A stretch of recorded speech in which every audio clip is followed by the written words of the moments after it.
ദക്ഷിണേന്ത്യയിലെ പ്രമുഖ fashion photographer Reji ഭാസ്കറാണ് ഇന്ന് മോർണിംഗ് ഷോയിൽ അതിഥിയായി എത്തിയിരിക്കുന്നത്. റജി ഭാസ്കർ, സ്വാഗതം മോർണിംഗ് ഷോയിലേക്ക്. നമസ്കാരം. ഇപ്പോൾ ഈ ഫാഷൻ ഫോട്ടോഗ്രാഫി ഫീൽഡിലെത്തിയിട്ട് 10 വർഷത്തോളമായി.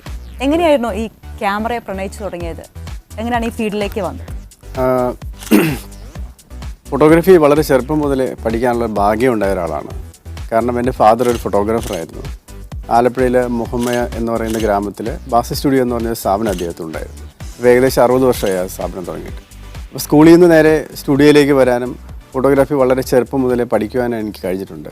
അതുകൊണ്ട് തന്നെ ബ്ലാക്ക് ആൻഡ് വൈറ്റ് ഫോട്ടോഗ്രാഫിയും കളർ ഫോട്ടോഗ്രാഫിയും ഡിജിറ്റലും അതിൻ്റെ റെവല്യൂഷനും എല്ലാം കാണാനും പരിചയിക്കാനും കഴിഞ്ഞു. അതുതന്നെയാണ് വലിയൊരു experience is the best teacher. Okay, 10 വർഷമായിട്ട് ഈ രംഗത്ത് സജീവമായിട്ടുണ്ട്. ഈ 10 വർഷത്തിനിടെ ഈ ഫോട്ടോ മേഖലയിൽ വന്നിരിക്കുന്നൊരു മാറ്റം എന്ന് പറയുന്നത് വളരെ വലുതാണ്. കാരണം എല്ലാവരും മൊബൈൽ ഫോട്ടോഗ്രാഫിയും സെൽഫിയും ആ ഒരു ഇതിലേക്ക് കടക്കുകയാണ്. എത്രത്തോളം വെല്ലുവിളിയാണ് ഒരു പ്രൊഫഷണൽ ഫോട്ടോഗ്രാഫറെ സംബന്ധിച്ചിടത്തോളം ഇപ്പോഴുള്ളൊരു സമയം? തികച്ചും സമകാലികമായിട്ട് ഏറ്റവും മാറ്റം എന്ന് പറഞ്ഞാൽ വെഡിങ് ഫോട്ടോഗ്രാഫിയിലാണ്. കാര്യം ഞാൻ 10 വർഷമല്ല, ഞാൻ ഏകദേശം 20 വർഷമായി ഫോട്ടോഗ്രാഫി വന്നിട്ട്.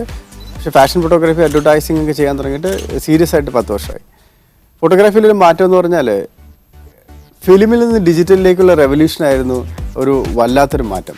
കാരണം പണ്ട് ഫിലിം ഫോട്ടോഗ്രാഫി ചെയ്തുകൊണ്ടിരുന്ന കാലഘട്ടങ്ങളിൽ ഒരു 10 വർഷം ഒരു ക്യാമറ ഉപയോഗിച്ചിരുന്നെങ്കിൽ ഇന്ന് നമുക്ക് 2 വർഷം പോലും ഒരു ക്യാമറ ഉപയോഗിക്കാൻ പറ്റാത്ത അവസ്ഥയായി.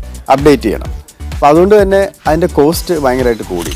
പിന്നെ ടെക്നോളജി ഭയങ്കരമായിട്ട് മാറി. ആൽബത്തിലെ പ്രിൻറ്റിങ്ങിൻ്റെ ടെക്നോളജി മാറി. കുറച്ചുകൂടെ എന്താ പറയുക, നമ്മളൊരു ഫിലിം ഉണ്ടാക്കുന്ന പോലെ അത്രയും സ്ട്രെയിനും പെയിനും എടുത്തിട്ട് പോസ്റ്റ് വെഡിങ് ഷൂട്ടുകളൊക്കെ നമ്മൾ ചെയ്യാൻ തുടങ്ങി. അപ്പോൾ അത് തന്നെയാണ് വെഡിങ് ഫോട്ടോഗ്രാഫിയിലെ കാതലായ മാറ്റം എന്ന് പറയാനാണ്. പിന്നെ ഇപ്പോൾ കുറച്ചുകൂടെ ഈസിയാണെന്ന് തോന്നുന്നു. കാരണം എല്ലാവർക്കും ഇപ്പോൾ കുറച്ചെങ്കിലും ഒരു ഫോട്ടോയെ പറ്റി, ഇല്ലെങ്കിൽ അതിൻ്റെ ഒരു ബാക്ക്ഗ്രൗണ്ട് എങ്ങനെയായിരിക്കണം, ഇല്ലെങ്കിൽ അതെങ്ങനെയായിരിക്കണം, മൊത്തം ഫ്രെയിം എങ്ങനെയായിരിക്കണം എന്നുള്ളൊരു ധാരണ ഇപ്പോൾ എല്ലാവർക്കും ഉണ്ട്. അത് കുറച്ചുകൂടെ നിങ്ങൾക്ക് സൗകര്യമല്ലേ? ഡെഫിനറ്റ്ലി. കാരണം ഡിജിറ്റൽ വന്നപ്പോൾ ന്യൂ ജനറേഷൻ എന്ന് നമ്മൾ വിളിക്കുന്ന പുതിയ ഫോട്ടോഗ്രാഫേഴ്സിനെ ഏറ്റവും കൂടുതൽ ഭാഗ്യമുള്ള ആൾക്കാരാണ് അവർ. കാരണം പണ്ട് നമ്മൾ ഫിലിമിൽ എടുത്തുകൊണ്ടിരുന്നപ്പോൾ ഫിലിം ഡെവലപ്പ് ചെയ്ത് പ്രിൻ്റ് അടിക്കുന്നവരെ നമുക്കൊന്നും കാണാൻ പറ്റില്ലായിരുന്നു. അത് ഒരു തരത്തിലൊരു ഒരു സുഖമായിരുന്നു. കാര്യം നമ്മളൊരു ഫോട്ടോ എടുത്തിട്ട് പ്രിൻ്റ് അടിക്കുന്നത് വരെ കാണുമ്പോൾ ഉള്ളൊരു ആങ്സൈറ്റി അല്ലെങ്കിൽ അതൊരു സുഖമുള്ള നൊമ്പരമാണ്. പക്ഷേ ഇപ്പോൾ എടുത്ത ആ സെക്കൻഡ് തന്നെ ഡിജിറ്റൽ ആയതുകൊണ്ട് നമുക്ക് കാണാൻ പറ്റും. എന്തെങ്കിലും കുഴപ്പങ്ങളുണ്ട് അത് റെക്ടിഫൈ ചെയ്യാൻ പറ്റും. അപ്പോൾ പുതിയ ആൾക്കാരെ സംബന്ധിച്ചിടത്തോളം അത് വളരെ ഗുണം ചെയ്യുന്നുണ്ട്. അതുകൊണ്ട് തന്നെ ഫോട്ടോഗ്രാഫി തൊഴിലായി സ്വീകരിച്ചിരിക്കുന്നവർക്ക് ഒത്തിരി എന്താ പറയുക വെല്ലുവിളി ഉയർത്തിക്കൊണ്ട് ഒരുപാട് പേര് ഈ മേഖലയിലേക്ക് കടന്നു വന്നത് ഒരു സത്യത്തിൽ ഇപ്പോൾ ആനുകാലികമായിട്ട് എന്താ പറയുക നമ്മളെല്ലാം ഫേസ് ചെയ്യുന്നൊരു പ്രോബ്ലമാണ്. പക്ഷെ ഞാൻ പറയുന്നത് ഒരു നല്ല ഫോട്ടോഗ്രാഫർ എന്നും നല്ലതായിരിക്കും. ഇതിനൊരു കലയുണ്ട്. ആ നല്ല ആർട്ടിസ്റ്റിക് ടാലൻ്റ് ഉള്ള ഒരാൾക്ക് മാത്രമേ സക്സസ്ഫുള്ളായിട്ട് മുമ്പോട്ട് പോകാൻ പറ്റൂ. ഒരുപാട് പേര് വന്നതിനകത്ത് റേറ്റൊക്കെ കുറച്ച് വർക്ക് പിടിക്കുമായിരിക്കും. പക്ഷെ അതെല്ലാം താൽക്കാലികം മാത്രമാണ്. നല്ല കഴിവുള്ള ഫോട്ടോഗ്രാഫർ എന്നും നിലനിൽക്കുകയും എന്നും അവർ ഉയരുകയും ചെയ്യും. ഇപ്പോൾ നേരത്തെ പറഞ്ഞു വിവാഹ ഫോട്ടോഗ്രാഫിയെ പറ്റി. പണ്ടൊക്കെ ആണെങ്കിൽ വളരെ ഇപ്പോൾ ആ ഫോട്ടോഗ്രാഫിക്ക് പോസ് ചെയ്തിട്ടായിരുന്നു നിൽക്കുക. പക്ഷേ ഇപ്പോൾ അങ്ങനെയല്ലല്ലോ. കാരണം അതിൻ്റെ ഓരോ മുഹൂർത്തങ്ങളും ഒരു ക്യാമറാമാൻ്റെ കഴിവിനനുസരിച്ച് അതങ്ങ് ഒപ്പിയെടുക്കുകയല്ലേ? അതെ അതെ. അപ്പം ഇത് അതിൻ്റെ ഒരു ആൽബം കാണുന്ന ഒരാൾക്കും ആ ക്യാമറാമാൻ അതിൽ എത്രത്തോളം എഫേർട്ട് എടുത്തിട്ടുണ്ട് എന്ന് മനസ്സിലാവും. നേരത്തെ പറഞ്ഞു വലിയ രീതിയിലുള്ള കോമ്പറ്റീഷൻ ഉണ്ട് ഈ ഫീൽഡിൽ നിന്ന്.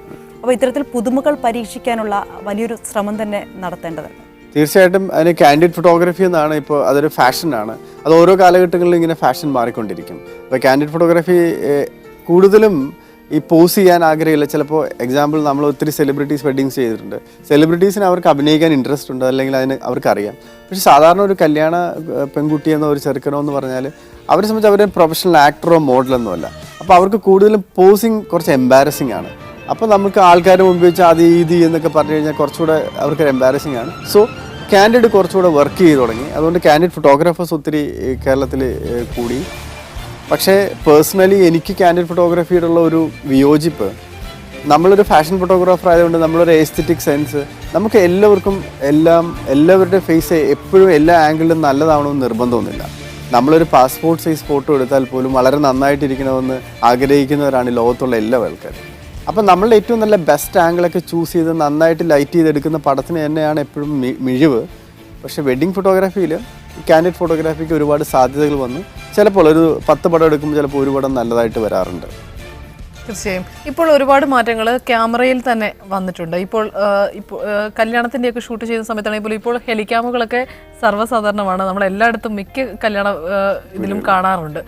എങ്ങനെയാണ് ക്യാമറകളുടെ ഒരു വൈവിധ്യം എങ്ങനെയാണ്, ഏതൊക്കെയാണ് യൂസ് ചെയ്യുന്നത്? ഞാൻ ഭാഗ്യം എന്ന് തന്നെ പറയാം, കേരളത്തിൽ ഒരു ഏറ്റവും കൂടുതൽ എക്യുപ്മെൻ്റ് ഉള്ള ഫോട്ടോഗ്രാഫർമാരുടെ കൂട്ടത്തിലുള്ള ആളാണ്. കാര്യം എക്യുപ്മെൻറ്റിനോടുള്ള എൻ്റെ ഒരു പാഷൻ കൂടിയാണത്.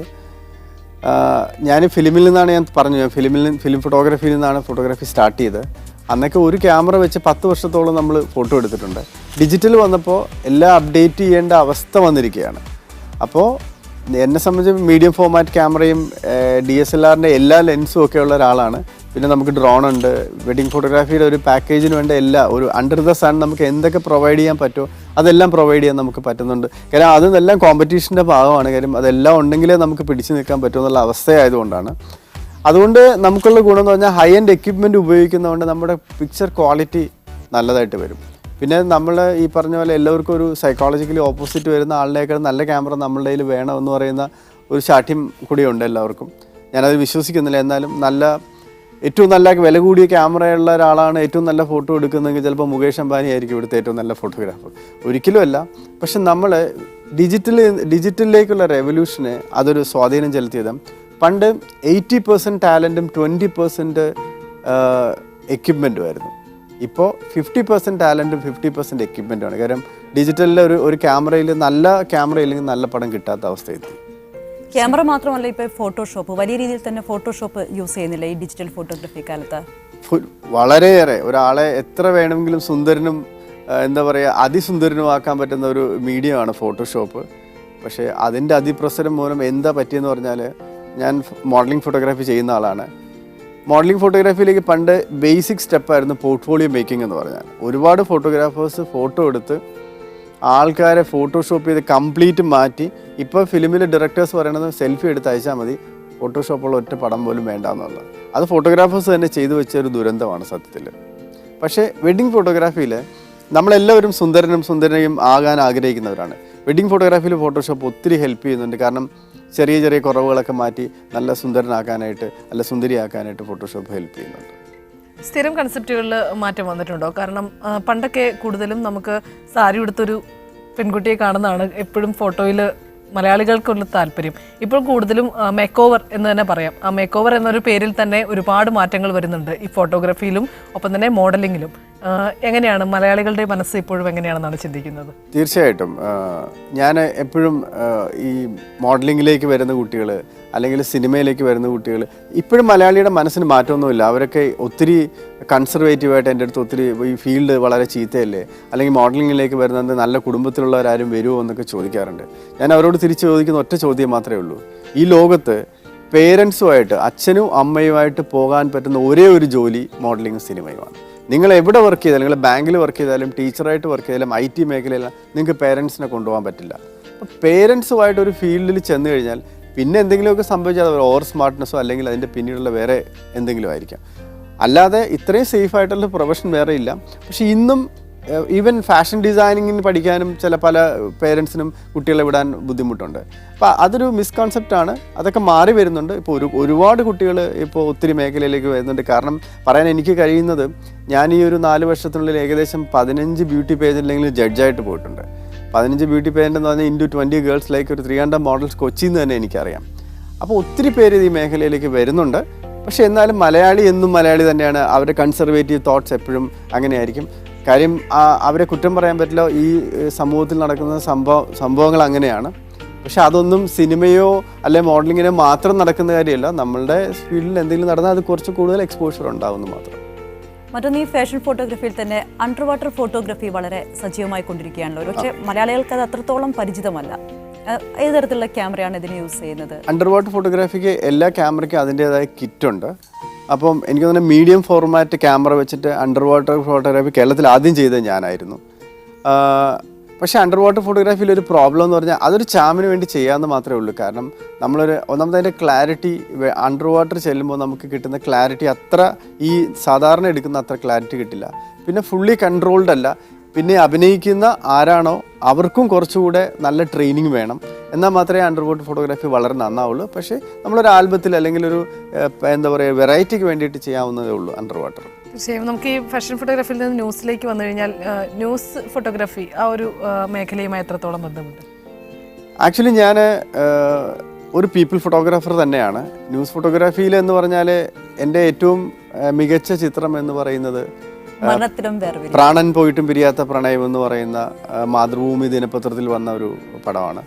വളരെ ഇമോഷണലായിട്ട് എന്നെ ഒത്തിരി കാര്യങ്ങൾ, അത് പറഞ്ഞാൽ ഇപ്പോഴെങ്കിലും തീരില്ല, അതുകൊണ്ട് വളരെ ചുരുക്കി ഞാൻ പറയാം. 2003 ജൂലൈ 6 ആ ഫോട്ടോ മാതൃഭൂമി പത്രത്തിൽ വന്നത്. മാതൃഭൂമിയിൽ വന്നതുകൊണ്ട് മാത്രമാണ് ആ പടം ഇത്രയും ജനകീയമായത്. അത് ആ പിക്ചറിൻ്റെ ക്വാളിറ്റി എന്ന് പറഞ്ഞാൽ മോർ ദാൻ ദാറ്റ് അതിൻ്റെ ഒരു ജനകീയമായ സബ്ജക്റ്റ് പ്രണയം എന്ന് പറഞ്ഞാൽ, ജീവിതയാത്രയിൽ ആർക്കെങ്കിലുമൊക്കെ ആരോടെങ്കിലും പ്രണയം തോന്നാത്ത ആരും ഉണ്ടാവില്ല. അപ്പോൾ ആ പ്രണയം തന്നെയാണ് അതിൻ്റെ സബ്ജക്റ്റ്. അതുകൊണ്ടാണ് ആ പടം ഇത്രയും ജനകീയമായതും എന്നെ കൂടുതൽ ആൾക്കാർ അറിഞ്ഞതും ആ ചിത്രത്തിലൂടെയാണ്. ന്യൂസ് ഫോട്ടോഗ്രാഫിയിൽ ഇപ്പോൾ കൂടുതൽ ശ്രദ്ധിക്കാൻ പറ്റുന്നുണ്ടോ, അതോ ഫാഷൻ ഫോട്ടോഗ്രാഫിയിൽ തന്നെയാണോ കൂടുതൽ? ഡെഫിനറ്റ്ലി ഫാഷൻ ഫോട്ടോഗ്രാഫിയും വെഡിങ് ഫോട്ടോഗ്രാഫിയും തന്നെയാണ് നമ്മൾ ഫോക്കസ് ചെയ്യുന്നത്. കാരണം ഫോട്ടോഗ്രാഫി പാഷൻ തന്നെയാണ്. നമ്മൾ കേരളത്തിലെ ഒരു സർക്കംസ്റ്റൻസിൽ എല്ലാ ഫോട്ടോഗ്രാഫിയും ചെയ്താലേ നമുക്ക് സർവൈവ് ചെയ്യാൻ പറ്റത്തുള്ളൂ. കാരണം വെഡിങ് ഫോട്ടോഗ്രാഫി ചെയ്യുന്നുണ്ട്, ഫാഷൻ ഫോട്ടോഗ്രാഫി ചെയ്യുന്നുണ്ട്, അഡ്വർടൈസിങ് ചെയ്യുന്നുണ്ട്, പ്രോഡക്റ്റ് ഫോട്ടോഗ്രാഫി ചെയ്യുന്നുണ്ട്. എല്ലാത്തരം ഫോട്ടോഗ്രാഫി എല്ലാ മേഖലയിലും കൈവച്ചിട്ടുള്ള ഒരാളാണ് ഞാൻ. എന്തായാലും ഈ ഫോട്ടോഗ്രാഫർമാരുടെയും ക്യാമറമാൻ്റെയും ഒക്കെ നമ്മളിപ്പോൾ കാണുന്ന ഒരു രീതി എന്ന് വെച്ച് കഴിഞ്ഞാൽ സംവിധാനമൊക്കെയാണ്. എങ്ങനെയാണ്, ആ ഒരു മേഖലയോട് താല്പര്യമുണ്ടോ, വരാൻ ഉദ്ദേശമുണ്ടോ? അങ്ങനെ ഇല്ല എന്ന് പറയുന്നതിൽ അർത്ഥമില്ല. ഇപ്പോൾ ഞാനൊരു മ്യൂസിക് വീഡിയോ ഡയറക്റ്റ് ചെയ്തിട്ടുണ്ട്. അതിൻ്റെ ലോഞ്ച് ചെയ്ത് വിമൻസ് ഡേക്കാണ് നമ്മൾ പ്ലാൻ ചെയ്തിരിക്കുന്നത്. അതുമായി ബന്ധപ്പെട്ട് വിമൻസ് ഡേ, രണ്ടൊരു അമ്മയും കുഞ്ഞും തമ്മിലുള്ള ഒരു റിലേഷൻഷിപ്പാണ് നമ്മളതിനകത്ത് പ്രതിപാദിച്ചിരിക്കുന്നത്. ചില്ലാക്സ് വാദിയ എന്ന് പറഞ്ഞിട്ടൊരു ബാൻഡുണ്ട് കൊച്ചിയിൽ. അവരുടെ ഒരു മീര എന്ന് പറഞ്ഞൊരു സിംഗർ തന്നെയാണ് അതിനകത്ത് അഭിനയിച്ചിരിക്കുന്നത്. അവർ പാടിയൊരു പാട്ടാണ്. പിന്നെ സിനിമ, ഇപ്പോൾ എൻ്റെ എല്ലാ സുഹൃത്തുക്കളും, ഇപ്പം മാർട്ടിൻ പ്രക്കാട് ആണെങ്കിലും ഷൈൻ ആണെങ്കിലും ഒത്തിരി പേര് നമ്മുടെ എല്ലാവരും സുഹൃത്തുക്കളാണ്, ഫോട്ടോഗ്രാഫി മേഖലയിലേക്ക് വന്നു. അതുകൊണ്ട് തന്നെ ഒത്തിരി പേര് ചോദിക്കാറുണ്ട്, സിനിമ എടുക്കാനുള്ള കോൺഫിഡൻസ് എന്ന് വരുന്നു അന്ന് ചിലപ്പോൾ സിനിമ എടുത്തെന്നിരിക്കും. തീർച്ചയായിട്ടും അങ്ങനെ തന്നെ നമുക്ക് കാത്തിരിക്കാം. എന്തായാലും മ്യൂസിക് വീഡിയോ ഇറങ്ങുകയാണ്, അതിന് നല്ല രീതിയിലുള്ള പ്രതികരണം കിട്ടട്ടെ എന്ന് ആശംസിക്കുകയാണ്. മോർണിംഗ് ഷോയിൽ അതിഥി എത്തിന് വളരെയധികം നന്ദി. Thank you very much. Thank you.